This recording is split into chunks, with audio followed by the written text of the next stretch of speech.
창세기 2장 강론 시작하겠습니다.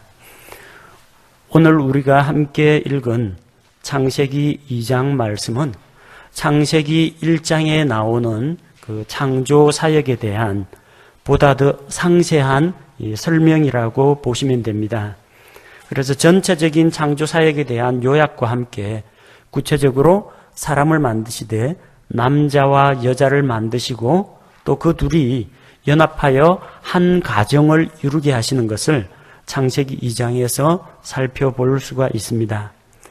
자, 제일 먼저 1절에서 3절까지는 하나님의 창조 사역이 완성되었다는 것과 또 모든 것을 완성하신 다음에 하나님께서 안식하신 이야기가 기록되어 있습니다.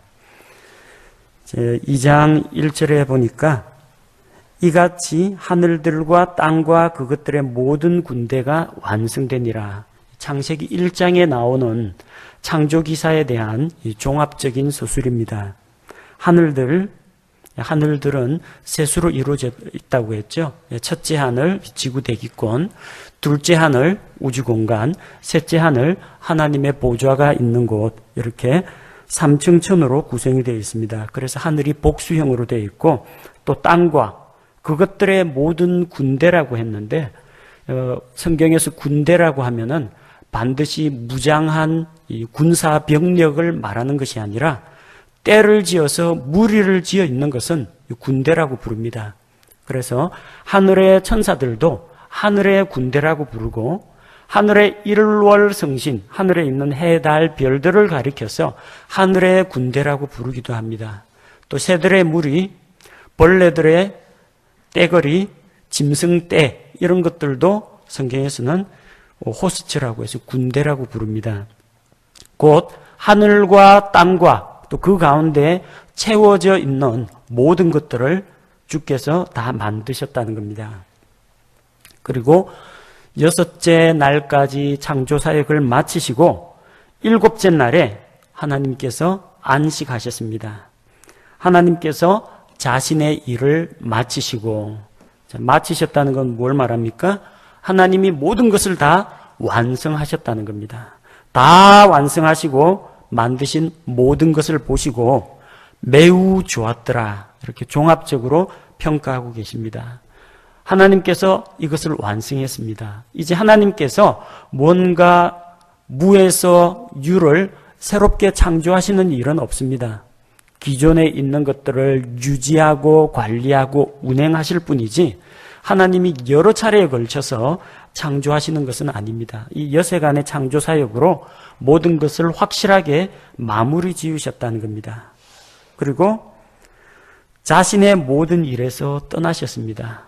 일하는 것 거기에서 떠나셔서 자기 자신을 일로부터 분리시키신 것을 볼 수가 있습니다. 자, 일에서 떠난 다음에 어떻게 하셨어요? 일손을 모두 내려놓으시고 하나님께서 쉬셨습니다. 곧 안식하셨다는 것을 볼 수가 있죠. 또 하나님께서 이 안식한 창조사역을 모두 마무리 짓고 안식하신 이 날을 7째 날을 하나님께서 복을 주셨다고 성경은 기록하고 있습니다. 또한 이 날을 거룩하게 구별하셨다. 성별의 원리가 안식일에 포함이 되어 있습니다.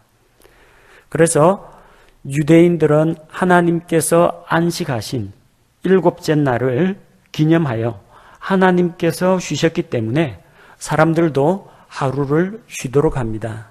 7째 날이기 때문에 토요일을 말하죠. 유대인들은 이 안식일을 지킵니다. 그 안식일의 기원이 어디에 있습니까? 사람이 만든 제도가 아니고 창세기 2장에서 하나님께서 안식하신 것에 기초하고 있습니다. 이 안식일에 대한 규례가 율법으로 주어진 것은 출애굽기에 등장하지만 이미 창조사역을 마치신 그 다음 7째 날에 하나님께서 안식하신 것을 볼 수가 있습니다. 오늘날 우리 신약교회 성도들은 유대인들처럼 혹은 안식교인처럼 안식일을 율법으로 지키지는 않습니다. 왜냐하면 이 안식일이라는 것은 장차 올 것의 모형입니다.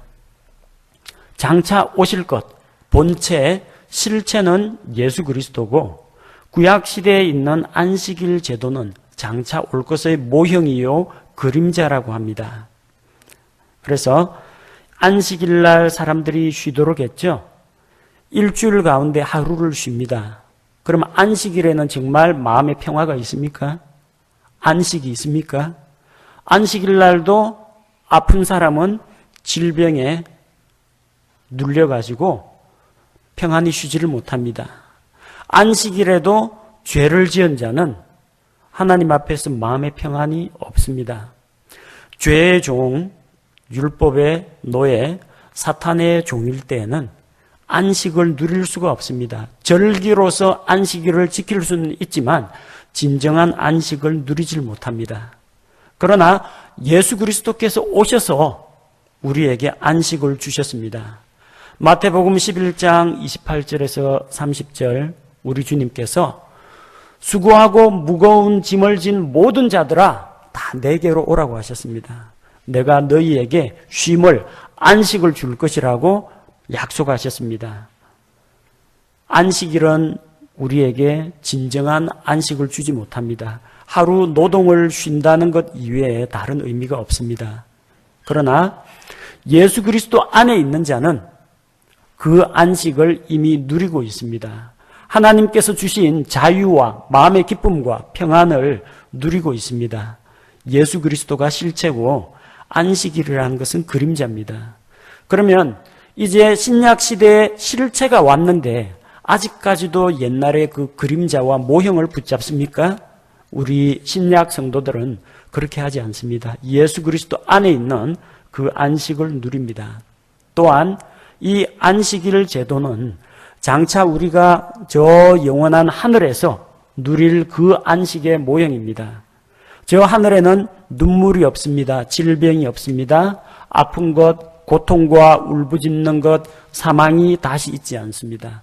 진짜 영원한 안식을 누리게 됩니다.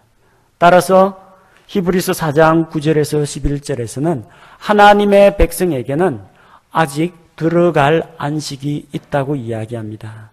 이집트의 노예 생활에서 벗어나서 광야 생활을 거쳐가지고 가나안 땅에 들어갔는데 가나안 땅에 안식이 있느냐? 가나안 땅에 안식이 없습니다. 거기 우상숭배가 있습니다. 동성애가 있습니다. 부도덕함이 있습니다. 하나님을 반역하는 이런 일들이 있었습니다. 가나안 땅에는 안식이 없습니다. 그러나 저 하늘에 들어가면 거기에서 진정한 안식을 누리게 됩니다. 따라서 안식일은 신약 시대에 오실 예수 그리스도 또 장차 하늘에서 누릴 우리 안식의 모형이라고 보시면 됩니다. 오늘날 신약 교회 성도들은 안식일을 지키지 않습니다. 대신에 일주일에 한 날을 정해서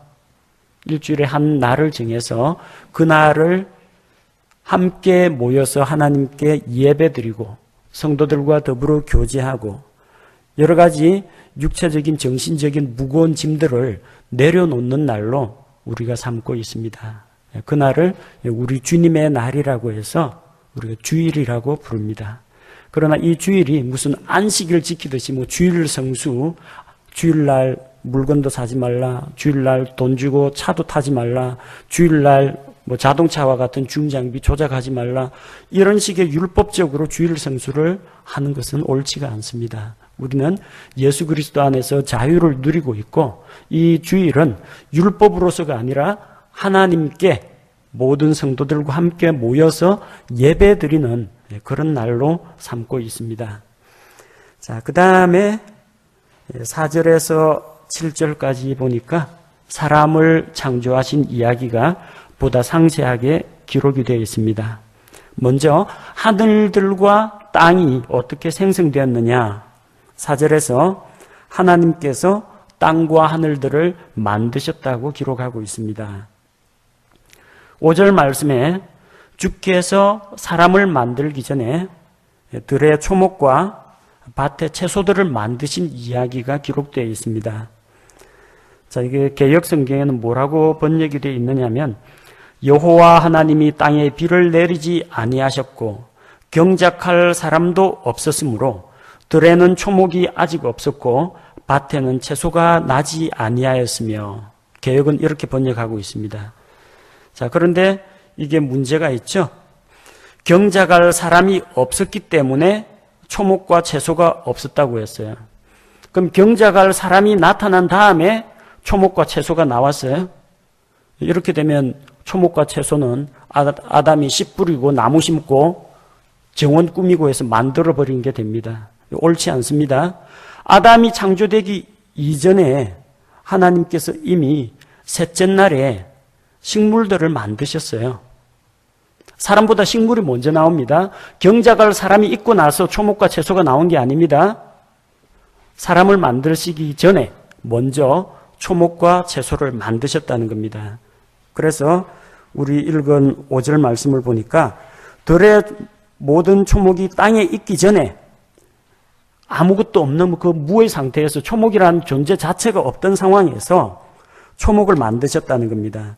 들의 모든 채소가 자라기 전에 채소를 만드신 그날에 하늘들과 땅의 생성세대들이 이러하였다 하고 기록하고 있습니다. 물론 그때에는 셋째 날이니까 식물들이 있고 사람은 아직 창조하기 이전입니다. 그래서 그때는 사람이 창조되기 이전이기 때문에 땅을 갈 사람이, 경작할 사람이 없었다는 겁니다.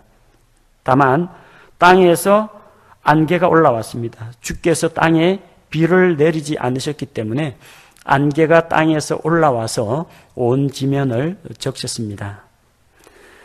이렇게 만드신 이후에 여섯째 날에 있었던 사건, 짐승들을 만드신 이후에 사람을 만드신 사건이 7절에 기록이 되어 있습니다. 주 하나님께서 땅의 흙으로 사람을 지으시고, 사람을 만든, 사람의 몸을 만든 재료가 땅의 흙이라는 겁니다.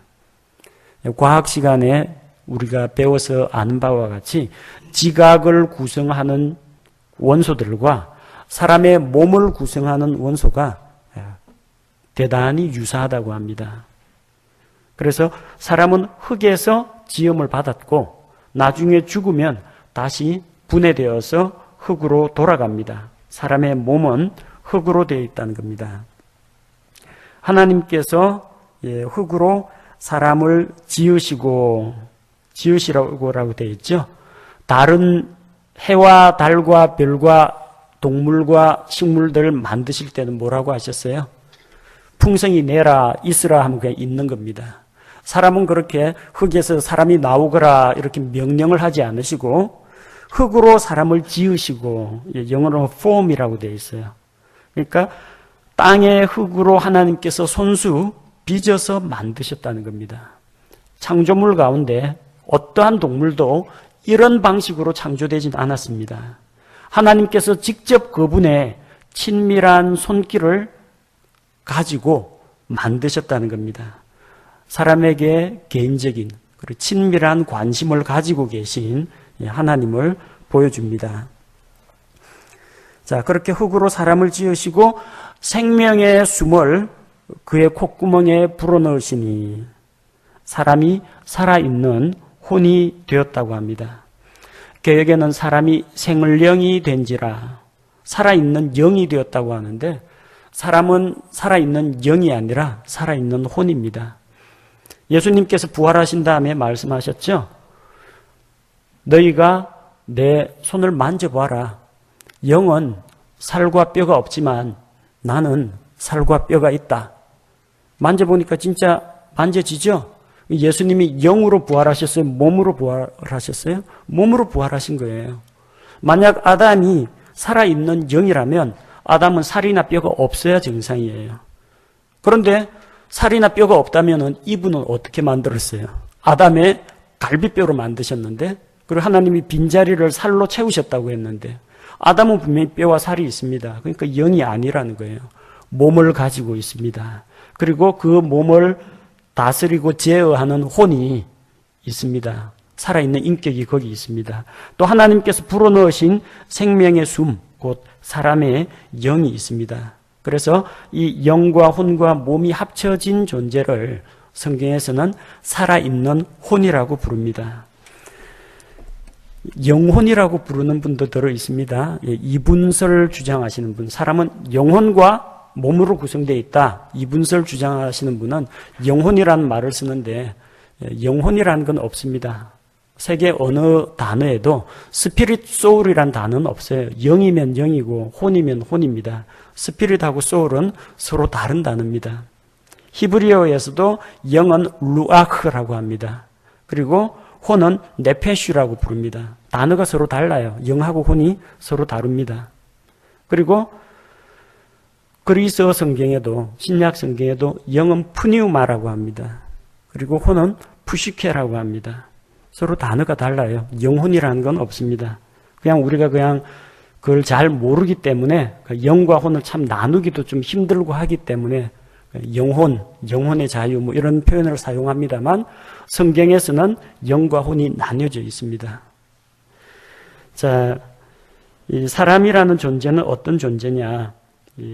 흙으로 된 몸과 또 살아있는 그 인격과 또 하나님과 교제하는 영을 갖춘 세 가지로 구성되어 있는 존재입니다. 자, 이 혼이라는 것은 영과 몸을 서로 통합합니다. 그리고 개인의 인격, 곧 지성과 정서와 의지를 드러내는 그 존재가 우리의 혼입니다. 성경에서 이제 혼이라는 건 두 가지 용례로 사용됩니다. 하나는 영, 혼, 몸 할 때 사람을 이루는 세 가지 구성 요소 중에 한 가지를 혼이라고 부르기도 하고, 영혼 몸으로 구성되어 있는 살아있는 사람 그 자체를 혼이라고 부릅니다. 우리 옛날에 전설 따라 삼천리 거기에서 저승사자가 와서 이 방망이로 딱 때리니까 사람의 몸에서 혼이 빠져나온다는 그런 개념으로 생각하시면 안 되고요.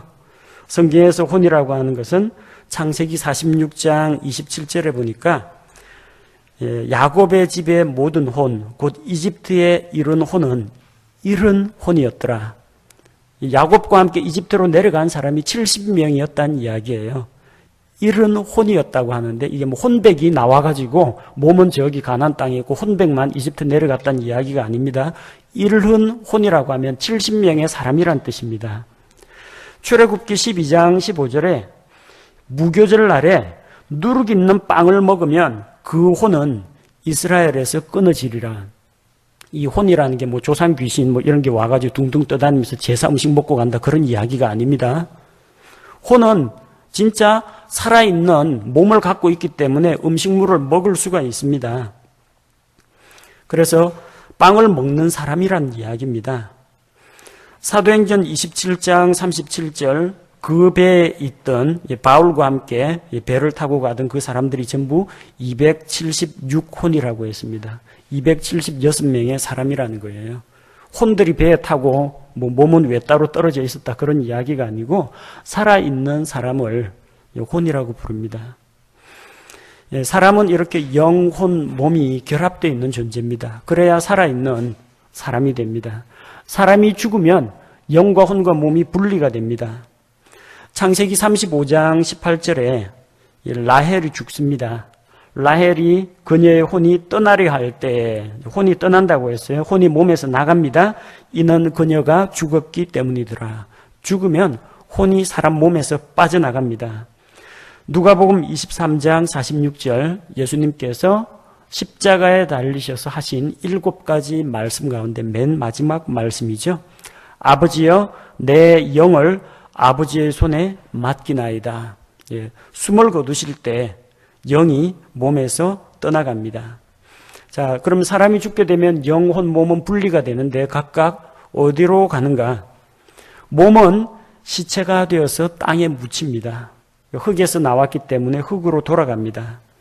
영은 어디로 가느냐? 전도서 3장 21절 위로 올라가는 사람의 영은 위로 올라간다고 했습니다. 그리고 전도서 12장 7절 영은 그것을 주신 하나님께로 돌아간다고 했습니다. 하나님이 주신 생명의 숨이기 때문에 하나님이 그 호흡을 취하여 가시면은 사람이 죽는 겁니다. 자, 몸은 그렇고 영도 알았고 그럼 혼은 어떻게 되느냐? 혼은 구원받은 혼은 낙원으로 들어가고 구원받지 못한 혼은 지옥으로 들어갑니다. 결국 낙원에 가거나 지옥에 가는 것은 몸이나 영이 가는 게 아니고 사람의 혼이 들어갑니다. 왜 그렇습니까? 영혼 몸 가운데서 사람을 대표하는 것, 사람의 인격, 정보를 수집하고 느끼고 하나님을 믿을 건지 말 건지, 죄를 지을 건지 말 건지 판단하고 결정하는 주체가 인격체인 혼이기 때문에 그렇습니다. 그래서 혼의 선택이 중요합니다.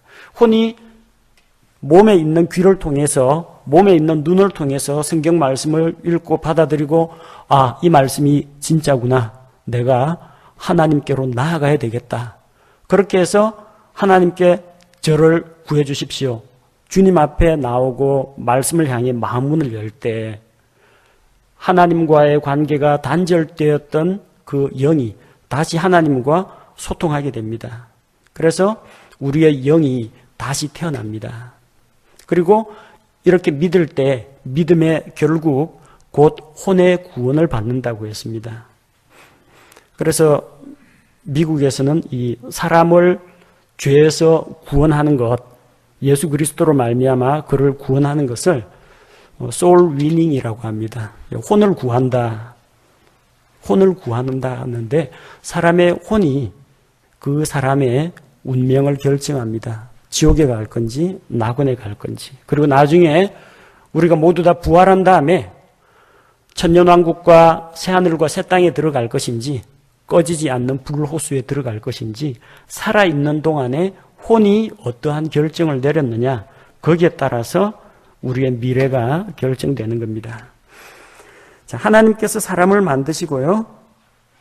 그리고 8절에 보니까 동쪽으로 에덴의 동산을 세우시고 남자를 거기 두셨다고 했습니다. 그 동산 안에는 뭐가 있습니까? 보기에 아름답고 먹기에 좋은 모든 나무가 있었고 동산의 한가운데에는 생명나무와 선악을 알게 하는 나무도 있었다. 그렇게 기록하고 있습니다. 이 에덴 동산은 하나님께서 만드신 아름다운 동산입니다. 정확한 위치는 우리가 찾을 수가 없지만 강 하나가 에덴에서 발원합니다. 에덴에서 출발해서 동산을 적시고 에덴 동산에서 갈라져서 4개의 지류로 흩어지게 됩니다. 4개의 근원이 됩니다. 그 각각의 강 이름이 나와 있죠. 비손강, 기혼, 히데겔, 유프라테스 이렇게 강이 4시 있습니다. 이 가운데 우리가 위치를 알고 있는 강은 2개입니다. 히데겔이란 말은 다른 말로 티그리스입니다. 그리고 유프라테스, 티그리스 강과 유프라테스 강, 그러니까 메소포타미아 평야 그 부근으로 추정하고 있는데 정확한 위치는 알 길이 없습니다. 다만 이 에덴 동산에 4개의 강이 있었다는 것은 중국 사람들이 쓰는 그 한자어에도 나오죠. 그 입구자가 동산을 나타내는 그런 입구자가 테두리가 쳐져 있는 어떤 동산, 그걸 말합니다. 입구자 안에다가 열십자를 그으면은 밭전자가 되죠. 자, 4가닥으로 갈라져서 흐르는 강을 나타냅니다. 밭전자라는 글자가 결국 에덴의 동산에서 나온 그 글자입니다. 이 동산을 만드시고 하나님께서 이제 일거리를 주십니다. 에덴 동산에서는 아무 일도 안 하고 놀고 먹었던 것이 아니라 하나님께서 사람에게 복으로, 축복으로 일을 주셨어요. 아무짝에도 쓸모없는 사람, 있으나 마나한 사람, 존재 가치가 없는 사람, 이런 사람은 이 세상에 살아있을 필요가 없습니다. 그 사람에게 뭔가 의미를 부여하시고 그 사람에게 일거리를 주셨다는 겁니다. 어떤 일을 주셨어요? 에덴 동산을 가꾸고 지키게 하셨습니다. 15절 에덴의 동산에 두시고 그것을 가꾸고 지키게 하는 그런 책무를 주셨습니다. 첫 사람의 직업이 동산직이었습니다. 마지막 아담 예수 그리스도는 부활했을 때 마리아가 부활한 예수님을 보고 그가 동산직인 줄로 알았다고 했습니다. 마지막 아담도 마리아 눈에는 동산을 지키는 자로 보였다는 겁니다. 이런 동산직이라는 이런 일은 죄의 결과로 주어진 것이 아니라 사람이 죄를 짓기 이전에 하나님께서 선물로 일할 수 있는 그런 능력과 특권을 주신 겁니다. 자, 그렇게 에덴 동산을 사람에게 주어서 맡기시고 하나님께서 첫 번째 명령을 주십니다. 16절과 17절에 보니까 주 하나님께서 남자에게 명령하여 이르시되 동산의 모든 나무에서 나는 것은 내가 마음대로 먹어도 되나 선악을 알게 하는 나무에서 나는 것은 먹지 말라. 그 나무에서 나는 것을 먹는 날에 내가 반드시 죽으리라 하시니라. 이게 사람에게 주신 첫 번째 명령입니다. 아직까지 여자가 창조되기 이전입니다. 창세기 1장 28절에서 하나님께서 다산하고 번성하여 땅을 채우라, 땅을 정복하라, 또 모든 생물을 지배하라. 이 말씀은 남자와 여자를 창조하시고 그들에게 복을 주시고 남자와 여자에게 주신 말씀이에요. 하지만 창세기 2장 16절과 17절은 아직까지 여자를 창조하기 이전에 첫사람 남자에게 주신 말씀입니다. 그러니까 이 말씀이 창세기 1장보다도 더 먼저 주어진 명령이라는 겁니다. 사람의 책무가 뭐예요? 결혼해가지고 다산하고 번성하고 정복하고 이게 사람의 책무가 아니라 하나님의 명령에 순종하는 것이 사람의 본분이라는 것을 보여줍니다. 언약주의 신학에서는 이 창세기 2장 16절, 17절을 행위 언약이라고 부릅니다. 하나님하고 아담 사이에 계약을 맺었다는 거예요. 언약을 맺었다는 거예요. 조건부로 너 내 말을 잘 들으면 이렇게 하고 안 들으면 이렇게 한다. 언약이라고 이야기하는데 성경책 번역이 그렇게 되어 있으니까 그런 해석이 나옵니다. 개역성경 호세아 6장 7절에 저희는 아담처럼 언약을 어기고 이렇게 되어 있어요. 그러니까 아담이 하나님과 뭔지 모르지만 언약을 맺었는데 그 언약을 어겼기 때문에 죄인이 되었다는 겁니다. 온 인류가 아담은 인류의 대표자로서 하나님과 언약을 체결했는데 그 언약을 어기니까 전 인류가 죄인이 되었다. 그래서 이걸 언약주의 신학이라고 하고 아담의 종족 대표설 이런 걸 이야기하는데 이 호세아 6장 7절은 아담이라고 번역하지 않고 킹제임스 성경에 그들은 사람들같이 언약을 어기며 하나님은 이런 비와 같이 아침 햇빛과 같이 항상 일정하고 신실하신데 사람은 약속 깨기를 밥 먹듯이 하는 존재다. 그 이야기입니다. 아담 이야기가 아닙니다. 근데 이걸 아담처럼 언약을 어기고 하니까 이걸 행위 언약이다. 그렇게 부르는데 창세기 2장 16절에 이게 언약이라고 되어 있어요. 남자에게 명령하여 이르시되 언약이 아니라 명령입니다.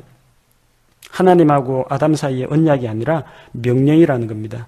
선악을 알게 하는 나무에서 나는 것을 먹지 말라. 만약 이 명령을 어기면 바로 먹는 그날에 반드시 죽는다. 사망이라고 말씀하셨습니다. 자, 그리고 이 남자를 위해서 하나님께서 여자를 만들어 주십니다. 18절에 하나님께서 남자가 홀로 있는 것이 좋지 못하니 창세기 1장에서 좋았더라, 좋았더라, 좋았더라, 좋았더라, 매우 좋았더라. 이렇게 좋았더라 하다가 성경에서 최초로 좋지 않았다라는 구절이 여기에서 나옵니다. 18절, 사람이 남자가 혼자 있는 것이 좋지 못하다는 겁니다. 독신 생활을 하게 되면 좋지 못합니다. 성적인 유혹에 빠지기가 쉽고 방탕한 생활을 하거나 정신적으로 고독하고 육체적인 혼자 살고 미혼으로 지내는 사람들 육체적인 질병의 문제가 따릅니다. 또 전반적으로 인구가 감소하는 사회적 문제도 낳게 됩니다. 자, 그래서 하나님께서 그게 좋지 못하기 때문에 합당한 조력자를 만들어 주신다고 했습니다. 남편에게 있어서 아내의 신분이 어떤 신분인가? 합당한 조력자라는 겁니다. 주연이 아닙니다. 조력자입니다. 남편이 주연이고 아내는 남편을 보조하는 조연의 역할을 한다는 겁니다. 이제 합당한 조력자라고 했죠. 조력자가 되려면 그 도움을 줄 수가 있어야 돼요. 도움을 받는 남편보다 도움을 주는 아내가 똑똑하고 능력이 있고 분별력이 있어야 한다는 겁니다. 하나님께서 그런 사람을 배우자로 주신다는 겁니다. 내가 그를 위해서 만들리라. 하나님께서 우리의 결혼 문제에 대해서 관심을 가지고 계시며 이 모든 결혼을 하나님께서 설계하셨다는 것을 볼 수가 있습니다. 자, 그런데 하나님께서 당장의 신부를 데리고 와서 안겨주신 것이 아니라 어떤 방법을 사용하셨어요? 19절에 일단 들의 짐승들을 데리고 오셨습니다. 다 데리고 오니까 아담 보고 이름을 지으라는 겁니다. 근데 아담에게 나아오는 동물들은 전부 다 암수 한 쌍씩입니다. 코끼리가 오든지 사자가 오든지 원숭이가 오든지 다 암수가 나옵니다. 새들이 오는데 전부 다 암수 한 쌍씩 나옵니다. 아담이 그거 보고 뭐 생각했겠어요? 나는 왜 혼자일까? 아담이 자기가 혼자라는 것을 깨닫게 하신 겁니다. 또 이를 통해서 아담이 자기에게는 그를 도와주는 자가 없다는 것, 합당한 조력자가 없다는 것을 깨닫게 하신 겁니다.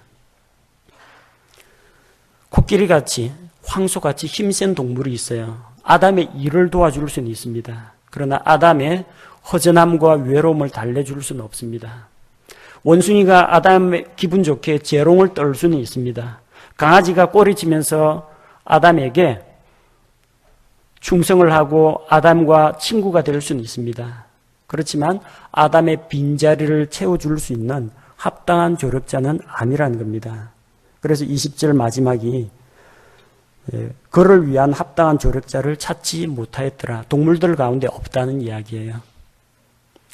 사람은 하나님의 형상대로 지음을 받은 사람이 있어야만 그 사람이 나의 배우자가 됩니다. 시집 안 가고 장가 안 가고 집에서 뭐 물고기 키우고 강아지 키우고 고양이 키우고 결혼 안 하는 사람이 있어요. 이 올바르지 않다는 이야기입니다. 그것들은 어떤 즐거움의 대상이 될 수 있을지는 모르지만 인격적으로 공감하고 교제를 나눌 수 있는 존재는 아니라는 겁니다. 자, 아담이 하나님이 데려온 모든 동물들의 이름을 지어줬어요. 그리고 그 지어준 이름이 그 동물의 이름이 되었습니다. 하나님께서 만드신 아담이 창조될 때부터 대단한 지능을 소유하고 있다는 것을 보여줍니다. 동물들이 한두 종류가 아니거든요. 그 모든 종류의 이름을 다 지어주려면 언어 구사 능력이 있어야 한다는 거예요. 상당한 지성이 있어야 가능한 일입니다. 창세기 1장에 나오는 고래만 제외하고는 이 육상에 있는 이 동물들 전부 다 날짐승들, 기는 것들 아담이 이름을 지어줬습니다. 하지만 그 어떤 동물을 대상으로 아담이 당신은 나의 소중한 존재입니다. 그런 고백을 하지 않았습니다. 하나님께서 아담의 갈비뼈로 여자를 만들어 주셨어요. 아담의 발가락에 있는 발톱 가지고 만드신 것도 아니고 아담의 머리털을 뽑아가지고 만드신 것도 아니고요. 아담의 심장과 이 내장 기관을 보호하는 그 갈비뼈 하나를 뽑아가지고 만드셨다는 겁니다. 그래서 남자와 여자는 대등하고 동등한 존재입니다. 항상 옆구리에 남편과 아내는 같이 동반해가 같이 다니는 그런 존재입니다. 아담이 깊이 잠들었을 때 하나님께서 그 옆구리에서 빼낸 갈비뼈로 그의 신부 이브를 만드셨습니다. 마찬가지로 예수 그리스도께서 십자가에 달려서 깊이 잠드셨을 때 예수 그리스도의 옆구리에서 흘러나온 그 피로 하나님께서 그리스도의 신부 교회를 만드셨습니다. 에베소서 5장에서는 부부간의 관계에 대해서 이야기하면서 그러나 내가 교회와 그리스도에 대하여 이야기한다고 언급하고 있습니다.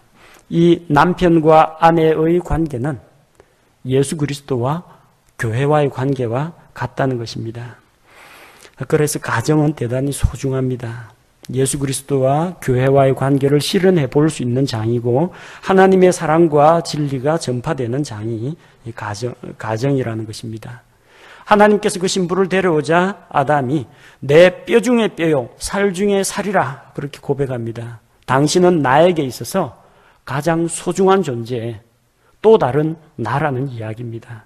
그래서 남자 히브리어로 이슈라고 합니다. 남자에게서 취하였으니 여자, 이수아라고 합니다. 여자라고 부를 것이다. 그래서 그녀를 이제 여자라고 부릅니다. 또 아담이 창세기 3장 20절에서 자기 아내의 이름을 이브라고 불러줍니다. 자, 다른 모든 동물들의 이름을 준 것처럼 여자의 이름도 신부의 이름도 아담이 지어줬다는 걸 알 수가 있죠. 그래서 이런 가정을 이루려면은 24절 말씀과 같이 남자는 부모로부터 독립해야 됩니다. 자기 아버지와 어머니를 떠나야 됩니다. 정신적으로, 육체적으로, 경제적으로 독립할 수 있어야 결혼할 수가 있습니다. 자, 부모님을 떠나서 대신 그 아내와 연합해야 됩니다. 둘이서 한 육체가 되어야 합니다. 한 마음 한 뜻이 될 뿐만 아니라 둘이 한 육체가 되어야 합니다. 몸은 두 개지만 결국 부부는 일심동체라는 겁니다. 이 결합은 둘이서 한 육체를 이룬 것이기 때문에 한쪽이 육체적으로 사망하게 되면 이 관계는 끊어집니다. 그래서 로마서 말씀과 같이 결혼은 배우자가 살아있을 때 다른 남자, 다른 여자에게 가면 간음이 됩니다. 그러나 배우자가 죽었을 때에는 결혼 관계에서부터 자유롭게 되어서 다른 데 시집 장가를 갈 수가 있습니다. 바꿔 말하자면 죽음이 두 사람을 갈라놓기 전에는 아무도 이 부부 관계를 끊어놓을 수 없다는 것입니다. 또 25절에서 남자와 그 아내가 둘 다 벌거벗었지만 서로 부끄러워하지 않았다고 했습니다. 부부 사이에는 부끄러운 것이 없습니다. 비밀스러운 것이 없습니다. 서로 내 몸, 내 살과 내 뼈라고 생각할 때, 자, 남편 몰래, 아내 몰래 감추는 것, 그런 것이 있어서는 안 되고, 투명하게 서로 대화하고, 투명하게 모든 것을 같이 공유하며, 기쁨도 슬픔도, 고통도 행복도 함께 나누는 것이 이 부부라는 것을 볼 수가 있습니다. 창세기 2장을 통해서 우리는 사람이 어떻게 창조되었는지와 첫 가정이 어떻게 형성되었는지를 살펴볼 수 있습니다. 하나님께서 우리를 자신의 형상으로 만드시되 정말 하나님이 소중한 존재로 친밀하고 다정한 손길로 만드신 것, 우리가 이것을 생각할 때 감사를 드리고, 또한 하나님께서 사람을 만드신 다음에 제일 먼저 가정을 이루게 하셨는데, 하나님께서 우리에게 가정을 주시고 또 이 가정을 통해서 하나님의 사랑과 하나님의 진리가 부부간에 자식들에게 다음 세대로 전수되도록 하셨습니다. 우리 교회가 바르게 서려면 각 가정이 예수 그리스도 안에서 복음 가운데에서 말씀의 진리 가운데 가정이 바로 서는 것이 필요합니다.